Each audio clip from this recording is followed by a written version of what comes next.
Hello hello good morning everyone. क्या हाल चाल। I hope सब बढ़िया, मेरा भी सब बढ़िया है। चलिए चलते हैं आज हमारे तीसरे दिन की शुरुआत से।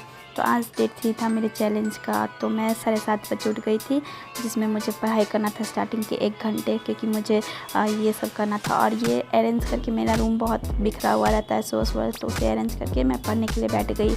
1 घंटा मैं पढ़ाई की थी, जिसमें मैं रिवीजन की थी और थोड़ा बहुत बुक्स पढ़ाई की थी। फिर उसके बाद मुझे बहुत सारा काम रहता है, खाना बनाना रहता है, झाड़ू लगाना रहता है, बर्तन धोना रहता है, कपड़ा धोना रहता है, फिर नहा के टिफ़िन पैक करके खा के जाना रहता है लाइब्रेरी। उससे पहले मुझे मंदिर जाना रहता है। तो इतना सब कुछ करने के बाद मुझे जाना था। ये सब करने में 2-2.5 घंटा लग ही जाता है मुझे। तो 11 बजे तक मैं रेडी होके मैं निकल जाती हूँ रूम से। तो सबसे पहले मैं मंदिर जाती हूँ। मंदिर में वहाँ से प्रणाम करके और चंदन लगा के मैं लाइब्रेरी जाती हूँ।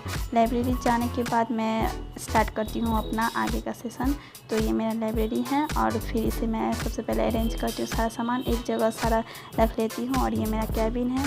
तो ये सब अरेंज करने के बाद मैं अपना स्टार्ट कर देती हूँ सेशन। तो सबसे फर्स्ट सेशन मेरा रहता है भगवत गीता का, जो मैं 15 मिनट करती हूँ। वो तो मैं बता चुकी हूँ कि मैं भगवत गीता पढ़ती हूँ, और उसमें जो भी मुझे बोलना था कि इसमें मुझे थोड़ा बहुत कुछ बोलना है, ऐड करना है, तो वो आज मैं करूँगी। तो वो आज जी, तो आज मुझे ये बोलना था कि श्री कृष्ण कहते हैं कि हमें हमेशा उनकी चिंतन करते रहना चाहिए। मतलब कृष्ण भावना अमृत में हमेशा लगे रहना चाहिए, कृष्ण भावना भागवत में हमेशा लगे रहना चाहिए। वे कहते हैं कि एक एग्जाम्पल देते हैं, मुझे बहुत हंसी आया था। वो कहते हैं कि जैसे ये लड़कियां अपने बीएफ के बारे में हमेशा कुछ भी काम करती रहेगी, बर्तन धोती रहेगी या फिर कुछ भी करती रहेगी, तो वो उनको हमेशा याद करके करती रहती है। फिर भी वो काम सारा अच्छे से कर लेती है, उनमें काम में कोई रुकावट नहीं होता और अच्छे से काम कंप्लीट होता जाता है, लेकिन दिमाग में हमेशा उनके बारे में सोचती रहती है। तो कृष्ण जी यही कहते हैं कि उसी प्रकार मुझे भी तुम हमेशा याद करते रहो, चाहे तुम कोई भी काम करो, कुछ भी करो, मुझे हमेशा याद करते रहो, तो तुम्हारा काम और अच्छे से होगा, सफल होगा। तो कृष्ण जी यही हमें सिखाते कि हमेशा हमें उनकी चिंतन करते रहना चाहिए।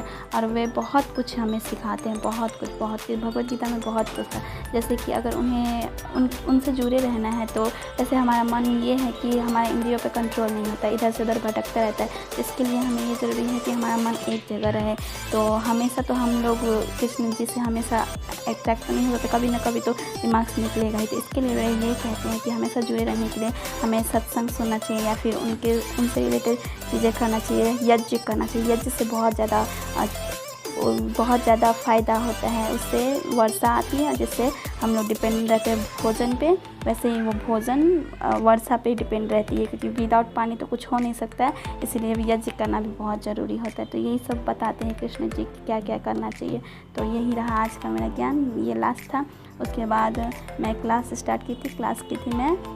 और हाँ, आज मुझे अपने सर का नाम याद आ गया। इस सर का संजय सर नाम है। इतने दिन से मुझे नहीं पता था, लेकिन आज मैं देख ली कि हाँ क्या नाम था सर का, तो संजय सर नाम है। और ये रियल एनालिसिस करवाते हैं, अच्छा करवाते हैं। मुझे मेरा हो रहा है अभी फ़िलहाल, तो टफ है पर हो जाता है। अब धीरे धीरे करती हूँ ना, तो हो जाता है। तो यही मैं क्लास की। उसके बाद मैं क्लास करने के बाद मैं नोट्स बनाई थी। आपको बताती हूँ कि मैं पहले क्लास करती फिर नोट्स बनाती, तो नोट्स बनाने में भी टाइम लग जाता है। तो वही मैं नोट्स बना रही हूँ अभी फ़िलहाल। तो चलिए चलते हैं, आगे बढ़ते हैं।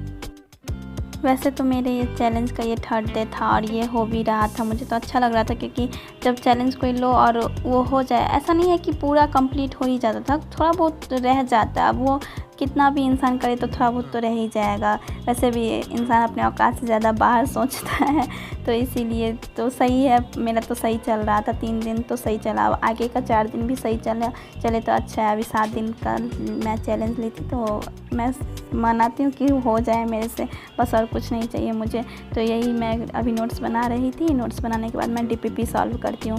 डीपीपी मतलब एक ही बनाई थी, ज़्यादा नहीं बनाई थी। तो वो करने में ज़्यादा टाइम नहीं लगा था आज, क्योंकि आज लेक्चर जो था ना, वो मैं बहुत अच्छे से कंप्लीट कर ली हुई थी।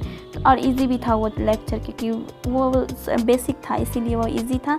इसलिए मेरे से डीपीपी भी जल्दी बन गया। और ये मैं डीपीपी बना रही थी, और डीपीपी बनाने में ज़्यादा टाइम नहीं लगा था, 1 घंटे में बन गया था। मैं क्या करती हूँ ना कि क्वेश्चन भी लिख लेती हूँ, कि थ्योरी बेस है ना, तो इसीलिए मैं क्वेश्चन भी लिख लेती हूँ। और वैसे इसे अप्लाइड मैथमेटिक्स कहते हैं, नहीं रियल कहते हैं। हाँ, अप्लाइड जिसमें फार्मूला लगा के क्वेश्चन सॉल्व करना रहता है, रियल जिसमें दिमाग लगा के बनाना रहता है। मतलब ये पूरा थ्योरी ही रहता है। मेरे तो समझ में नहीं आता बिल्कुल भी, स्टार्टिंग में तो बिल्कुल नहीं आता था, पर अब धीरे धीरे कर रही हूँ तो अब थोड़ा बहुत समझ में आ रहा है। तो लाइन गाड़ी पे आ रहा है, तो गाड़ी लाइन पे आ रहा है। तो बस आगे बढ़ते हैं अब।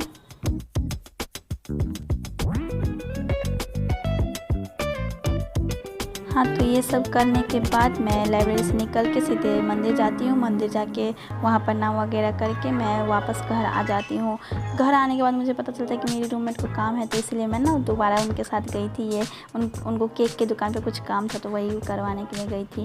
तो उन्हीं के साथ मैं चली गई। मैं सोची थोड़ा बहुत घूम भी लूँगी, और इधर भीड़ बहुत रहता है, ट्रैफिक रहता है ना, इसीलिए। और फिर ये मैं आई तो नाश्ता की, भूख लगा था मुझे बहुत, तो उन्हीं के साथ मैं खाई थी। फिर उसके बाद मैं खाना बनाई। आज मैं चावल दाल भुजिया बनाई थी। बहुत टाइम लगा था बनाने में। आज से तो मैं कभी नहीं बनाऊंगी, तीनों अलग अलग करके। बहुत टाइम लगा बनाने में, क्योंकि फिर खाने में तो अच्छा लगता है, पर बनाने में बहुत ज़्यादा टाइम लगता है, और इतना कौन बनाएगा यहाँ, इतना कौन टाइम वेस्ट करेगा। इसके बाद हम लोग खाना खा लिए, और फिर उसके बाद सो गए। So bye bye, good night, take care everyone.